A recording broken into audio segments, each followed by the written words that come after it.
ہم جانتے ہیں کہ معاشرہ لوگوں کے مل جل کر رہنے سے وجود میں آتا ہے. اگر لوگوں کے آپس کے تعلقات خوشگوار ہوں گے تو یقینی طور پر ایک خوشگوار معاشرہ وجود میں آئے گا. مگر شیطان جو انسان کا ازلی دشمن ہے وہ لوگوں کے آپس کے تعلقات کو کبھی بھی پھلتا پھولتا ہوا نہیں دیکھ سکتا، اور خصوصاً ازدواجی زندگی کی خوشی اس کو برداشت نہیں ہوتی، اور وہ ان تعلقات میں ہمیشہ دراڑیں ڈالنے کے لیے طرح طرح کے حربے استعمال کرتا ہے. اور ہوتا کیا ہے، شیطان آتا ہے، وسوسہ ڈالتا ہے. مثلاً ساس کے دل میں وسوسہ ڈالتا ہے، دیکھو تمہاری بہو تو سارا دن آرام کرتی رہتی ہے اور تم اس عمر میں بھی کام کرتی رہتی ہے. دیکھو یہ تو اس کو تو کپڑے پہننے سے ہی فرصت، دیکھو اس کو تو پکانے کا ڈھنگ نہیں آتا، دیکھو اس کو تو کوئی طور طریقہ، اس کو تو بات کرنے کا ڈھنگ نہیں آتا. اب آپ خود سوچیں کہ ایک میچور خاتون کہاں اور ایک چلبلی لڑکی کہاں، جس نے اپنی زندگی کی کوئی تلخی نہیں دیکھی، کوئی ٹریننگ ہی حاصل نہیں کی، ابھی تو پکانا ہی نہیں سیکھا، ابھی تو گھر کا رکھ رکھاو ہی نہیں سیکھا. اور خاص طور پر ہمارے کلچر میں جہاں لڑکیوں کو پڑھنے سے ہوش نہیں آتی کہ شادیاں ہو جاتی ہیں، وہاں انہوں نے گھرداریاں کہاں کی ہوتی ہیں. تو ان سے وہ توقع رکھنا جو کئی سال سے ایک عورت اس گھر کے نظام میں بہتری لائی ہوئی ہے. آپ دیکھیں کہ ساس جو ہے اس گھر میں کئی سالوں سے، کم از کم 20-25 سالوں سے تو ہوتی ہے. اب ایک خاتون جو 25 سال سے ٹرینڈ ہے اس گھر کو چلانے میں، اور ایک لڑکی جس کو 25 دن نہیں ہوئے، ان کا مقابلہ کہاں سے ہوگا؟ لیکن شیطان وسوسے ڈالتا چلا جاتا ہے اور کڑھن اور جلن اور تکلیف پیدا کرتا ہے. لہذا وہ جلن دل سے پٹ کے زبان پہ آتی ہے، اشاروں کے نظر سے بات شروع ہوتی، پھر تانوں پہ آ جاتی ہے، پھر لڑائی جھگڑوں پہ آ جاتی ہے، اور پھر ڈائریکٹ کرنے کی بجائے انڈائریکٹلی بیٹے کو اکسایا جاتا ہے. اسی طرح وہ بیوی کے دل میں آ کے وسوسے ڈالتا ہے شیطان کہ دیکھو تمہارے ساتھ بڑا ظلم ہو رہا ہے. وہ کہتا ہے اپنی ساس کو کمپیئر کرو ماں کے ساتھ اور شوہر کو کمپیئر کرو باپ کے ساتھ، اور پھر وہ کہتا ہے تمہارا باپ تو اتنا اچھا تھا کہ ایک اشارہ ہی کافی ہوتا تھا، اور یہ دیکھو روز وعدہ کرتا ہے اور چیز لا کے نہیں دیتا. کبھی کوئی لڑکی شوہر کو باپ سے کمپیئر نہ کرے، وہ کبھی کامیاب نہیں ہو سکتی. باپ باپ ہوتے ہیں، ہم ان کی اولاد ہوتے ہیں. جو ان کے دل میں ہمارا مقام ہوتا ہے وہ شوہر کے لیے نہیں ہو سکتا، شوہر کے اندر نہیں ہو سکتا، کیونکہ وہ رشتہ دوسرا ہے. اور یہ بھی ہو سکتا ہے کہ شوہر باپ سے بھی زیادہ کہیں کیئرنگ ہو، لیکن عموماً کیا ہوتا ہے شوہر کی اچھائیوں کو ہم ایک طرف رکھتے ہیں، وہ نہیں باپ سے کمپیئر کرنا، اس کا خیال رکھنا، اس کی محبت، اس کی ساری قربانی.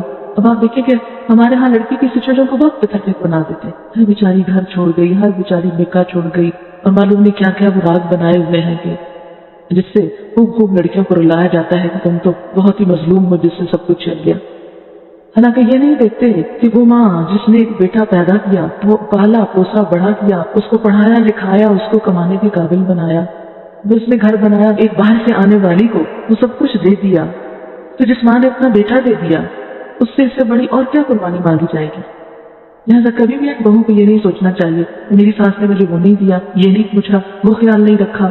اس سے ان وسوسوں سے تعلقات خراب ہوتے ہیں، اس سے بگاڑ آتا ہے، اس سے تعلقات کی کبھی اصلاح نہیں ہو سکتی. تعلقات خراب کرنے والے سارے وسوسے دراصل شیطان کی پیداوار ہوتے ہیں، اور ہم کبھی بھی ان کے بارے میں متنبہ نہیں ہوتے. جب شادی ہوتی ہے تو دونوں میں سے کسی ایک کی یا دونوں طرف کی ایک پوزیسو ایٹیٹیوڈ جو ہوتا ہے کہ بس دوسرے شخص کا سب کچھ ہی میرا ہے. اور جب ہم دوسرے سے محبت کرتے ہیں یا محبت کا اظہار کرتے ہیں تو پھر ہم کیا چاہتے ہیں کہ یہ شخص بس اب کسی اور کی طرف توجہ نہ کرے. اگر شوہر ہے تو اگر وہ ماں سے بھی بات کرے گا تو بیوی کو کھلنے لگتا ہے کہ ماں کا ساتھ ماتھا کیوں چوم رہا ہے. اگر بہن بھائیوں سے بھی بات کرتا ہے تو وہ بھی بعض اوقات برا لگنے لگتا ہے. یہ تنگ نظری نہیں ہونی چاہیے، دل کھلا ہونا چاہیے. جو محبت میں آپ کا حصہ وہ آپ کا ہے، بیوی کی جگہ اور کوئی نہیں ہو سکتا.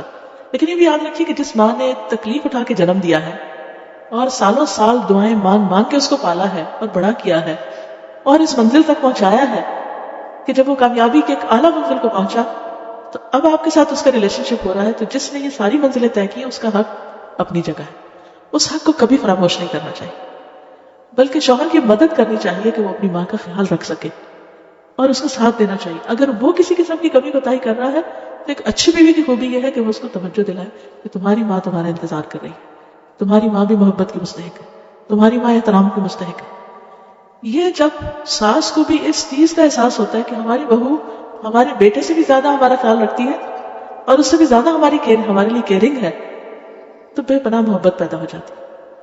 اور اس میں اگر دل نہ بھی مان رہا ہو تب بھی انسان کو پازیٹیو سائڈ سوچنی چاہیے کہ اس وقت عمر کے اس حصے میں ماں کی جو بھی حالت ہے، کیونکہ عموماً یہ ہوتا ہے کہ جب تک بیٹے جوان ہوتے ہیں مائیں مینوپاز کو پہنچ چکی ہوتی ہیں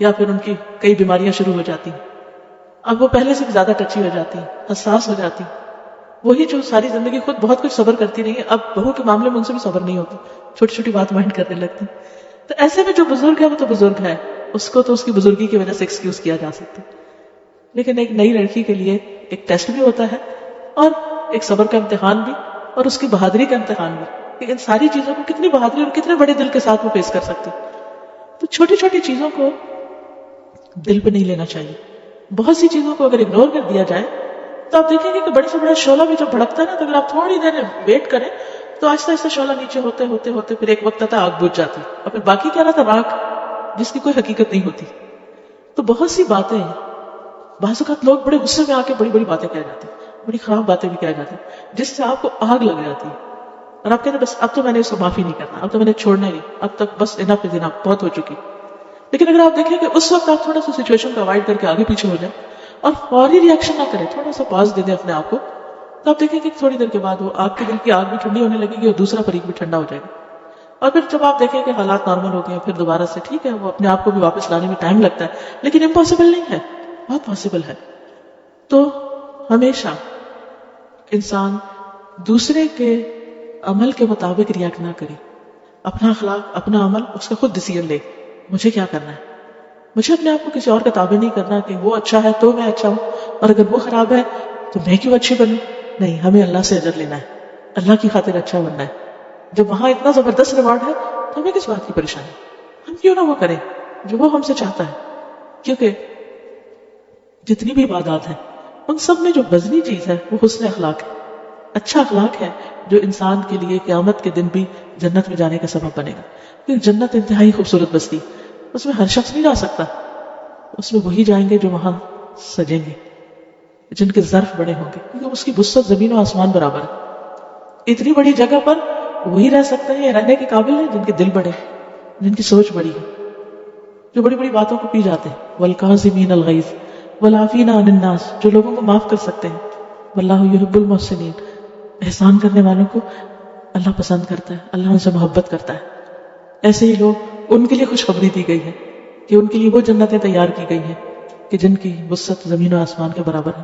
اس کو پانا, اس کے لیے آپ صلی اللہ علیہ وسلم کو جب جنت دکھائی گئی تو آپ خوش ہو گئے, اور آپ نے فرمایا کہ اتنی خوبصورت جگہ کون یہاں نہیں آنا چاہے گا. لیکن جب آپ کو اس کا رستہ دکھایا گیا تو کانٹوں سے بھرا ہوا تھا, آپ اداس ہو گئے.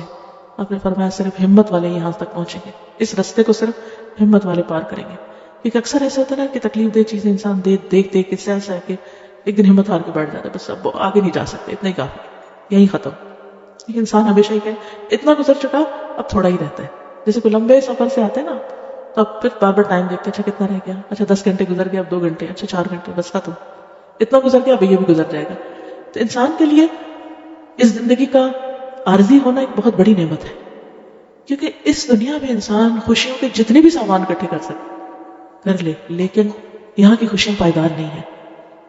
ایک چیز کو پورا کرتا ہے تو دوسری ہاتھ سے چھوٹتی, اس کو کھینچتا ہے تو کچھ اور ہاتھ سے چھوٹ جاتا ہے, پورا کر ہی نہیں سکتا. کیونکہ اللہ نے اس دنیا کو پرفیکٹ بنایا نہیں, پرفیکشن صرف جنت میں رکھی. اس لیے کبھی بھی یہاں کوئی تکلیف پہنچے تو انسان اس جنت کے اور اس آخرت کی کامیابی کے انتظار میں ان چیزوں کو معمولی جانے. کیونکہ وہاں اگر کسی کو جب جنت کو دکھایا جائے گا تو وہ اندر صرف ایک جھلک دیکھ کے اس سے پوچھا جائے گا بتاؤ کبھی کوئی غم دیکھا, تو کہے گا رب العزت تیری ذات کی قسم میں نے آج تک کوئی غم دیکھا ہی نہیں. تو دنیا کی, اور یہ اس شخص کی حالت ہوگی جو دنیا میں سب سے زیادہ دکھی ہوگا. اور اسی طرح جہنم کا ایک جھلک دیکھ کے, ایک جھونکا دیکھ کے دنیا میں سب سے زیادہ آرام میں رہنے والا انسان کہے گا آرام, میں نے کوئی خوشی نہیں دیکھی, کوئی آرام نہیں دیکھا. تو اس لیے اصل منزل تو وہ ہے, اصل گھر تو